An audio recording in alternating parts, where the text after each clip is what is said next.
नमस्ते, सदा वत्सले मातृभूमि, जय हिंद। दोस्तों शुरू करते हैं आज के डिफेंस और इंटरनेशनल डिफेंस अपडेट्स को। बढ़ते पहले डिफेंस अपडेट की तरफ। दोस्तों भारतीय सेना यानी कि इंडियन आर्मी ने हिंदुस्तान एरोनॉटिक्स लिमिटेड के द्वारा बनाए गए स्वदेशी लाइट यूटिलिटी हेलीकॉप्टरों के पैरामीटर्स यानी कि मापदंडों में सुधार करने की मांग की है, जिसमें सबसे बड़ी चिंता की विषय है इसका ऑटो पायलट सिस्टम। दरअसल भारतीय सेना और भारतीय वायुसेना में से प्रत्येक को इस साल लिमिटेड सीरियल प्रोडक्शन के 6 हेलीकॉप्टर मिलने वाले हैं, जिन्हें की HAL की तुमकुर फैसिलिटी में तैयार किया जा रहा है। और आप जानते हैं कि भारतीय सेना को कम से कम 200 लाइट यूटिलिटी हेलीकॉप्टर श्रेणी के हेलीकॉप्टर की आवश्यकता है। और भारतीय सेना के द्वारा इन लाइट यूटिलिटी हेलीकॉप्टरों की इस कंप्लेंट के बाद सेना का आगे ये विचार है कि धीरे धीरे भारतीय सेना चीता और चेतक हेलीकॉप्टरों को सेवा से बाहर करने लगेगी और इसके बदले भारतीय सेना को पहले बैच में 110 यूनिट्स और बाद के बैचों में और अधिक इसी श्रेणी के हेलीकॉप्टरों को खरीदने की आवश्यकता होगी।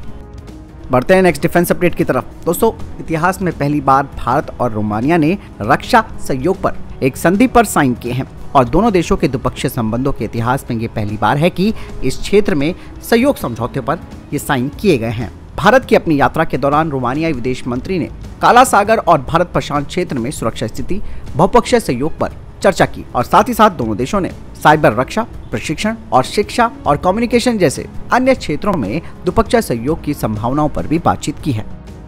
दोस्तों बढ़ते हैं नेक्स्ट अपडेट की तरफ। भारतीय नौसेना को नए वाइस चीफ मिले हैं। वाइस एडमिरल संजय जसमीत सिंह को भारतीय नौसेना के नए वाइस चीफ के तौर पर नियुक्त किया गया है और वो वाइस एडमिरल सतीश कुमार की जगह लेंगे। दोस्तों वाइस एडमिरल संजय जसजीत सिंह राष्ट्रीय रक्षा अकादमी से ग्रेजुएट है। उन्होंने 1986 में नौसेना की कार्यकारी शाखा में नियुक्त किया गया था। वो 2015 में भारतीय समुद्री सुरक्षा रणनीति के लीड ड्राफ्टर भी रहे थे। यही नहीं, वो ईरान में भी अपनी सेवाएं दे चुके हैं।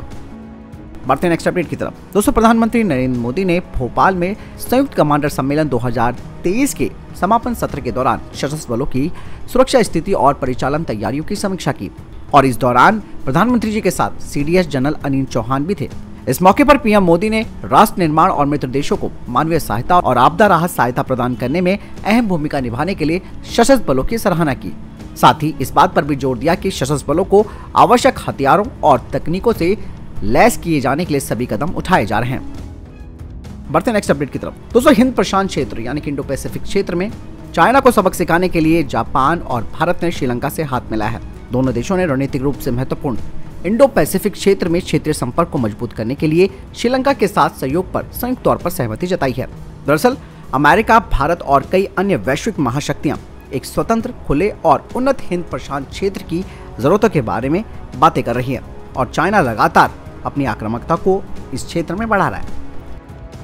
बढ़ते नेक्स्ट अपडेट की तरफ जो कि चाइना को लेकर आ रही है। दोस्तों चाइना की people liberation army naval air force को WZ-7 soaring dragon high altitude long endurance drone मिलने शुरू हो चुके हैं, जो कि दक्षिणी चीनी सागर के ऊपर खुफिया निगरानी और टोही क्षमता प्रदान करेंगे।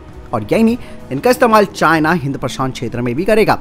WZ-7 की भूमिका अमेरिकी नौसेना के नॉर्थरोप ग्रूमैन MQ-4C ट्राइटन के समान है, जो कि एक व्यापक समुद्री निगरानी के लिए अमेरिकी नौसेना के द्वारा उपयोग किए जाने वाले RQ-4 ग्लोबल हॉक का समुद्री संस्करण है। और चाइना ने WZ-7 को 2021 के चाइना एयर शो में भी दिखाया था। WZ-7 में एक जॉइंट विंग डिजाइन है, जिसके बारे में दावा ये किया जाता है कि ये इसके लिफ्ट और प्रदर्शन को बेहतर बनाता है।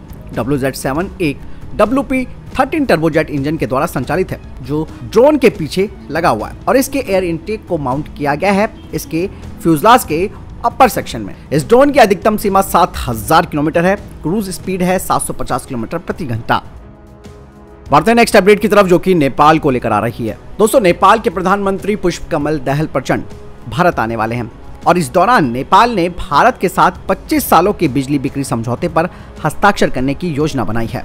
दोस्तों नेपाल की तरफ से ये बात सामने आई है कि नेपाल 25 साल के समझौते पर भारतीय पक्ष के लिए एक प्रस्ताव तैयार कर रहा है, लेकिन बहुत कुछ इस बात पर भी निर्भर करता है कि भारत का पक्ष नेपाल के प्रस्ताव को एजेंडे में शामिल करने के लिए सहमत होता है या नहीं। वर्तमान में दोस्तों नेपाल को भारतीय बिजली बाजारों में 10 जल विद्युत परियोजनाओं के द्वारा उत्पादित 452.6 मेगावाट बिजली बेचने की अनुमति है। हिमालयी राष्ट्र बिजली निर्यात करने के लिए भारतीय अधिकारियों से अधिक परियोजनाओं के लिए अनुमोदन की प्रतीक्षा भी कर रहा है।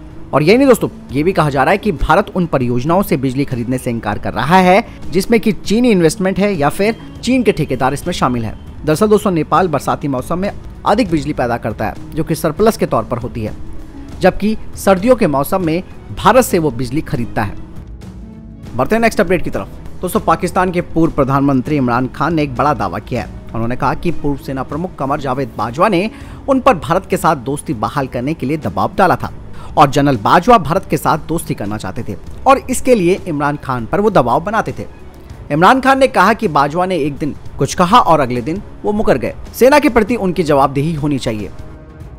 वहीं दूसरी खबर भी दोस्तों पाकिस्तान के हवाले से आ रही है। दोस्तों, पाकिस्तान ने दावा किया है कि ईरान से संचालित आतंकवादियों ने उनके 4 सैनिकों को खत्म कर दिया है। पाकिस्तान की सेना ने कहा कि सीमा पर गश्त कर रहे उनके 4 सैनिकों की ईरानी संचालित एक समूह के द्वारा मौत के घाट उतार दिया गया और बलूच लिबरेशन आर्मी ने एक ईमेल के जरिए इस हमले की जिम्मेदारी ली है। और बलूच लिबरेशन आर्मी पहले से ही पाकिस्तानी सुरक्षा बलों और चीन के हित वाले क्षेत्रों पर हमला कर रही है। दोस्तों, ये घटना जो है वो बलूचिस्तान प्रांत के केच जिले के दक्षिण पश्चिम में हुई है, जो कि अफगानिस्तान और ईरान बॉर्डर पर है। हालांकि ईरानी दूतावास ने इस हमले की निंदा की है। बढ़ते हैं नेक्स्ट अपडेट की तरफ। दोस्तों, पाकिस्तान को तुर्की के द्वारा बनाया गया TB2 बैराकटर ड्रोन मिल गया है। इस ड्रोन का इस्तेमाल अजरबैजान और अर्मीनिया और रूस यूक्रेन जैसे युद्ध में किया जा चुका है और इसने अपनी काबिलियत को साबित भी किया है। और रिपोर्ट्स में दावा किया गया है कि बैराकटर TB2 ड्रोन का पहला बैच पाकिस्तान पहुंच चुका है। पाकिस्तान को इस ड्रोन का मिलने का मतलब ये है कि भारत की टेंशन का बढ़ना। वहीं तुर्की, आपको मालूम है कि भारत विरोधी बातें करता है और इस ड्रोन को बनाने वाली कंपनी के CEO, जो कि राष्ट्रपति एर्दोगन के दामाद हैं, उन्होंने दिसंबर 2022 में कहा था कि दक्षिण एशिया में वो भारत नहीं बल्कि पाकिस्तान को ये ड्रोन देंगे।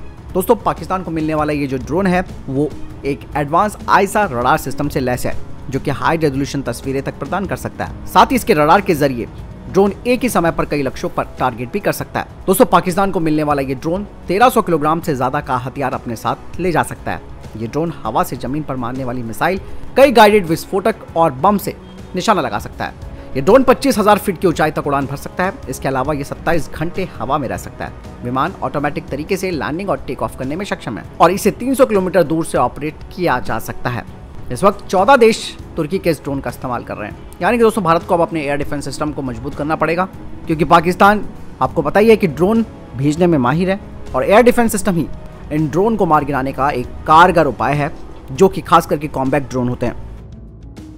बढ़ते नेक्स्ट अपडेट की तरफ। दोस्तों, रशिया और चीन की दोस्ती किसी से छिपी नहीं है और अब कुछ नई खबरें सामने आई हैं, जिसमें यह कहा जा रहा है कि चीन को अब अपने परमाणु हथियारों के लिए रशिया की मदद मिल सकती है। दरअसल रशिया चाइना को फास्ट ब्रीडर परमाणु रिएक्टर टेक्नोलॉजी देने की योजना बना रहा है। अगर ये योजना सफल होती है तो चीन को अपने परमाणु हथियारों को डेवलप करने में बड़ी मदद मिल सकती है। साथ ही पश्चिमी देशों के साथ वो परमाणु हथियारों की रेस में आगे भी बढ़ना शुरू हो जाएगा। ब्लूमबर्ग की रिपोर्ट में ये कहा गया है कि पुतिन और शी जिनपिंग ने परमाणु हथियारों के लिए प्लूटोनियम उत्पादन के लिए अनुकूलित फास्ट ब्रीडर परमाणु रिएक्टरों को विकसित करने के लिए एक लॉन्ग टर्म समझौते की घोषणा की है। और दिसंबर 2022 में ही रूस की कंपनी रोसटॉम, जो कि न्यूक्लियर एनर्जी तैयार करने वाली कंपनी है, उसने चीन के CFR 600 परमाणु रिएक्टरों को 25 टन संवर्धित यूरेनियम स्थानांतरित भी किया था। और ये कहा गया है कि इतने यूरेनियम की मदद से चाइना एक साल में 50 परमाणु हथियार बना सकता है। हालांकि चाइना ने इस बात को सिरे से खारिज कर दिया है। उसने कहा कि CFR 600 असैन्य बिजली ग्रिड से जुड़ा हुआ है। बढ़ते नेक्स्ट अपडेट की तरफ। दोस्तों, एक खबर सामने आई है, सुबह से चल रही है, मैंने इसका डिफेंस शॉट भी बनाया था कि ऑकस में अब फ्रांस भी शामिल होने वाला है और वो अब ऑकस पनडुब्बी प्रोग्राम का हिस्सा होगा। और ये खबर नेवल न्यूज़ की तरफ से जारी की गई है। लेकिन दोस्तों, अब खबर सामने आई है कि ये खबर सरासर गलत है और फ्रांस इस गठबंधन में शामिल नहीं हो रहा है। नेवल न्यूज़ की तरफ से कहा गया है कि ये अप्रैल फुल बनाए जाने वाली बात है। दरअसल इस साल 13 मार्च को अमेरिका, यूके और ऑस्ट्रेलिया की तरफ से इस डील के विस्तार को लेकर ऐलान भी किया गया था और हिंद प्रशांत क्षेत्र में चीन की बढ़ती आक्रामकता का जवाब देने के मकसद से इस प्रोजेक्ट को शुरू किया गया था। और फ्रांस शुरुआत से ही इसका विरोध करता रहा है, क्योंकि उसके हाथ से एक बड़ी डील अमेरिका ने छीन ली थी। और इस प्रोजेक्ट के तहत 368 अरब डॉलर की लागत से परमाणु पनडुब्बियों का निर्माण किया जाएगा। ऑस्ट्रेलिया, अमेरिका और यूके ने जो योजना बनाई है, उसके तहत इस गठबंधन में शामिल देशों की नौसेनाओं के लिए परमाणु क्षमता से लैस अटैक पनडुब्बियों का निर्माण किया जाएगा। यानी कि दोस्तों, एक खबर गलत है कि फ्रांस ऑकस में शामिल हो रहा है। वहीं दूसरी तरफ खुद फ्रांस बाराकूडा क्लास की पनडुब्बियों को जल्द ही अपनी नौसेना में शामिल कर रहा है। तो फिलहाल ये थे अभी तक के टॉप डिफेंस और इंटरनेशनल अपडेट्स। वीडियो के सामने कोई प्रश्न जवाब है, आपको कोई सवाल है, कमेंट सेक्शन में लिखकर जरूर पूछ सकते हैं। मिलता हूं नई जानकारी के साथ। चैनल जरूर सब्सक्राइब कीजिएगा, लाइक भी कीजिएगा, शेयर भी कीजिएगा। जय हिंद, वंदे मातरम।